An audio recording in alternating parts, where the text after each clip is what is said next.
Saving the Storyteller from AI. Part 3, The Logic Trap. Descartes, Jung, and the Intelligences We Left Behind. This is a series of Substack posts on AI and the writer, recorded by the author, Hazel Denhart. In Part 2, we dismantle the dangerous mythology of AI hallucinations, showing that when developers project quasi-mystical qualities onto a logic-only system, they are feeding a cultural hunger for the unconscious that machines can never satisfy. Now we need to ask, how did we arrive at a moment when half of British novelists fear replacement by a computer? And why does a computer, of all things, feel so threatening to the imagination? The Descartes Trap. At the dawning of the Enlightenment, René Descartes came upon the idea that our bodies are like machines and our minds like logic processors. In his 1637 work, Discourse on Method, he laid the groundwork for what would become the foundation of Western science. Only those ideas proven by our logical mind have value. After not nearly enough struggle, it was fully embraced. Thus, today, we say that's logical to accept an idea, and that's illogical to dismiss it. Ironically, Descartes' idea that everything had to be proven by logic was never itself actually proven by logic. The irony runs deeper still. As Richard Tarnas reminds us in The Passion of the Western Mind, we were running from the mess that followed the collapse of the classical world when the mystical logic of Pythagoras and company was tossed in favor of superstition, rising out of emotion and intuition that ran amok and plunged us into the dark ages for 1,000 years.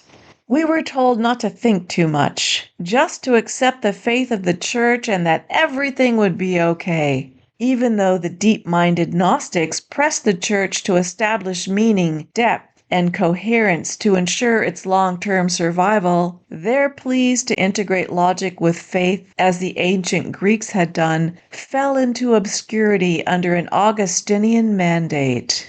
The church responded with an orthodoxy that hardened into an authority that marched the Gnostics into obscurity along with the pagans. It was not a drift, but an enforced exile. The attempt to hold logic and the non-logical imbalance was tried and deliberately suppressed. Desperate not to repeat our devastating intellectual loss in the Dark Ages, we went on a bender of logic with Descartes, plowing engineer first, full bore into the future, building dams, leveling forests, draining swamps, rerouting rivers, and dumping deadly waste into the landscape that nurtures us. Jung recognized this was an overinflation of ego which had gone largely unchecked by silencing and exiling the unconscious that had itself been inflated in the Dark Ages, leading to our millennium of intellectual decline. For some 1,600 years between the Dark Ages and the Information Age, our conscious and unconscious minds have wobbled badly out of balance. Now on the precipice of annihilation at the hands of technology-driven climate change and a new nuclear arms buildup, it's clear that the existential threat to humanity has never been greater than in the hands of logic. The ego, feasting on logic unmoored from non-logical intelligences that once tempered it, believes itself to be superhuman. In the absence of imaginal, ethical, and existential counterweights, its power fattens without restraint. As in all overinflation, there must come an inevitable, unsustainable moment of imbalance when it topples from its tower in karmic rebalance. We are on the fulcrum of that moment. And so, since the Enlightenment, we have been and still are in the superhuman phase. By having crowned logic with sovereignty and mistaken calculation for wisdom, we dismissed nature and other human beings as resources to exploit, arguing that wealth is the highest mark of success and exploitation brings wealth. An undercurrent of smeared ethics tugs from below, but is still relatively easy to dismiss. The ego's fear of the unconscious. We didn't need to get rid of non-logical forms of intelligence to come fully out of the Dark Ages. We needed to balance it with other forms. In part 1, I sketched that spectrum briefly: intuitive, emotional, connective, spiritual, existential, and promised to return to it. In the past half-century, a few brave academics have dared to pull at the curtain of intellectual censorship little by little. Their names are worth knowing. Howard Gardner, in his 1983 Frames of Mind, identified 7 intelligences: linguistic, logical mathematical, spatial, musical, bodily kinesthetic, interpersonal, and intrapersonal. Daniel Goleman showed that emotional intelligence is a better predictor of success in life than the logic schools measure. Donna Zohar and Ian Marshall identified our capacity for spiritual intelligence as a sophisticated form all its own, through which we make meaning to understand not just what and how, but why. And Mary Belinkie and her colleagues discovered that the most penetrating form of human understanding is often not analytical at all, but the connective through the capacity to enter another's world fully enough to understand it from the inside.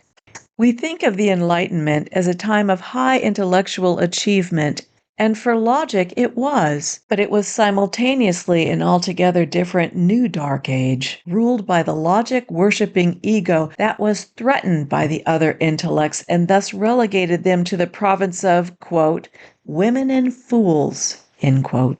Logic is a magnificent tool, but we made it the only tool. In doing so, we did not finish the liberation the Enlightenment began. Instead, we traded one kind of dogma for another. Theological authority gave way to rational authority.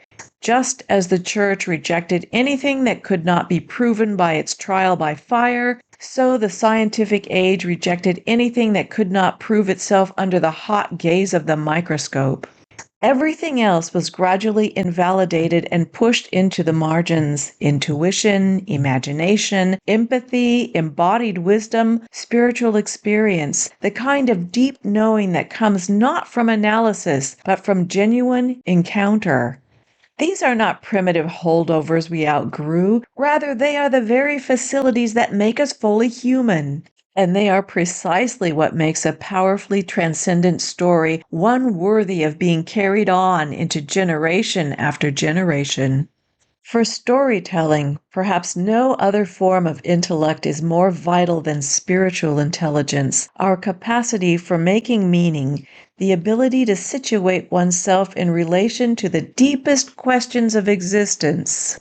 Robert Emmons of UC Davis grounded spiritual intelligence in empirical psychology in The Psychology of Ultimate Concerns, arguing that the capacity to engage ultimate questions is a measurable and distinct human faculty.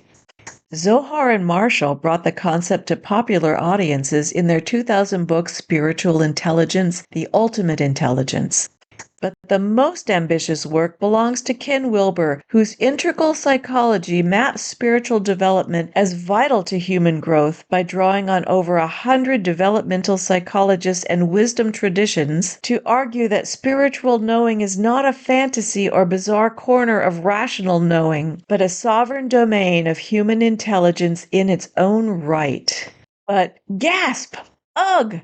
The great irony is that these scholars approach these non-logical forms of intelligence using logic itself. From the outside looking in, they observed, categorized, theorized, and analyzed, arriving at conclusions about intuition, emotion, and spiritual experience without mindfully crossing into the unconscious to encounter it for themselves. Jung did. Jung crosses the threshold.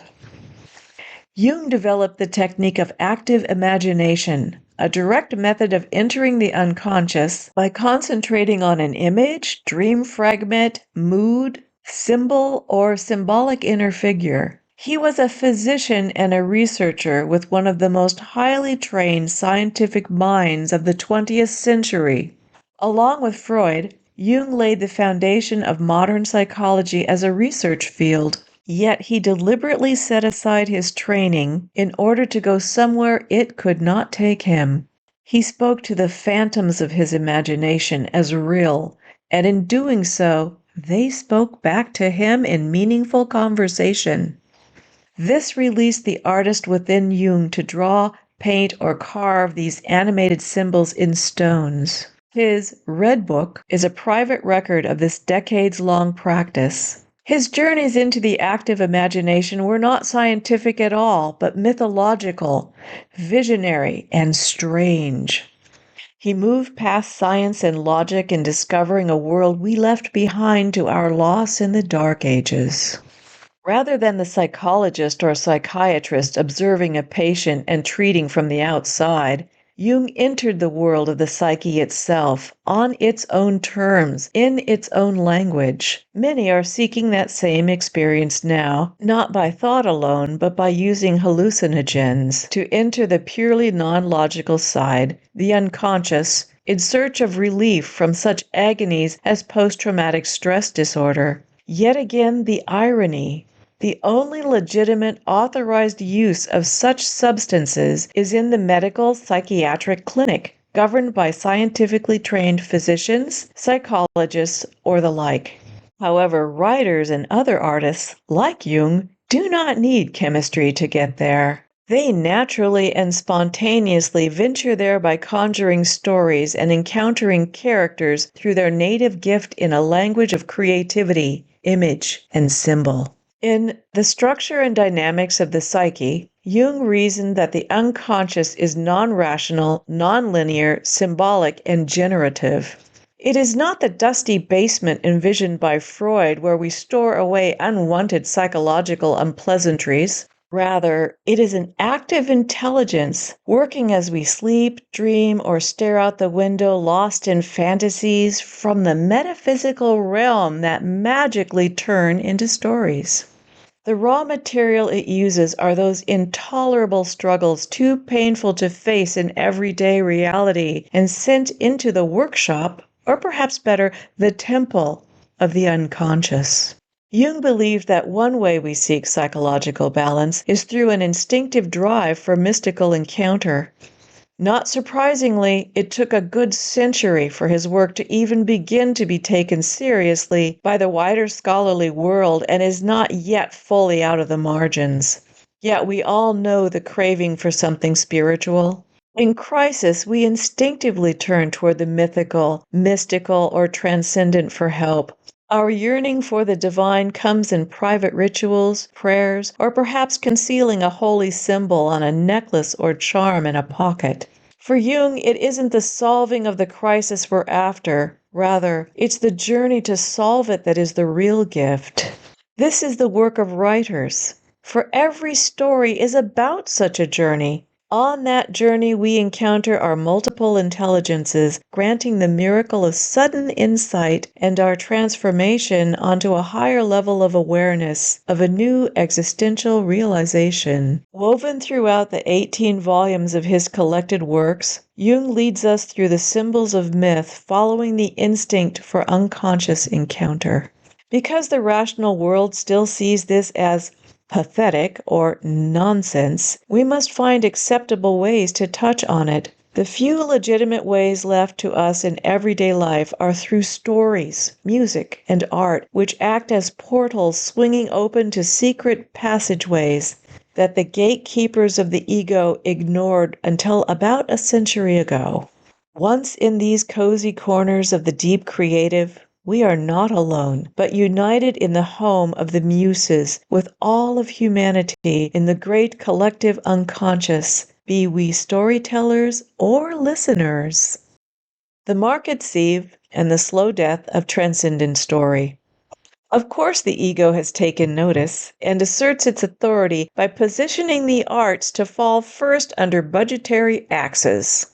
Even so, when the slander that math and science are more important than the arts, drowning them out, society managed to keep them alive by shifting them out of education and into the safety of popular modes of relaxation. Vivi alle inconscient. Or so we thought.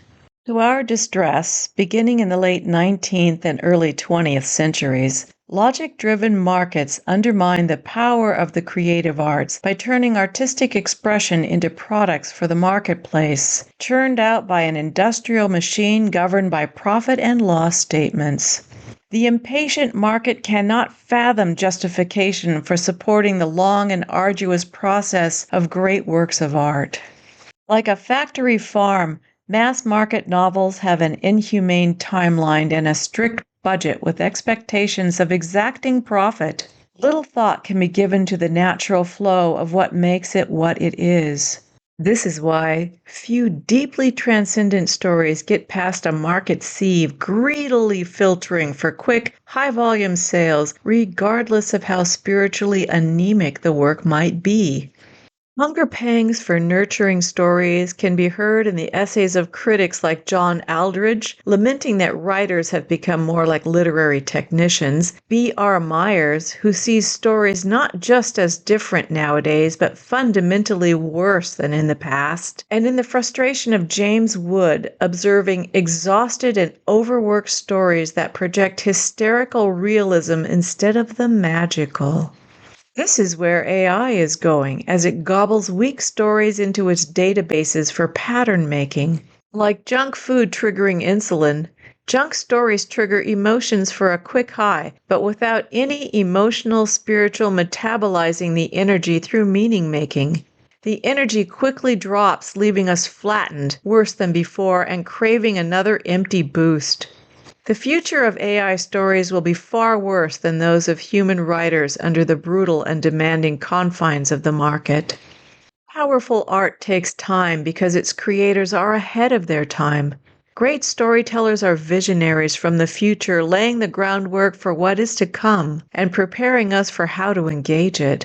Joseph Campbell in The Hero with a Thousand Faces argued that without sound myth in evolving stories, our conscious advancement is stymied.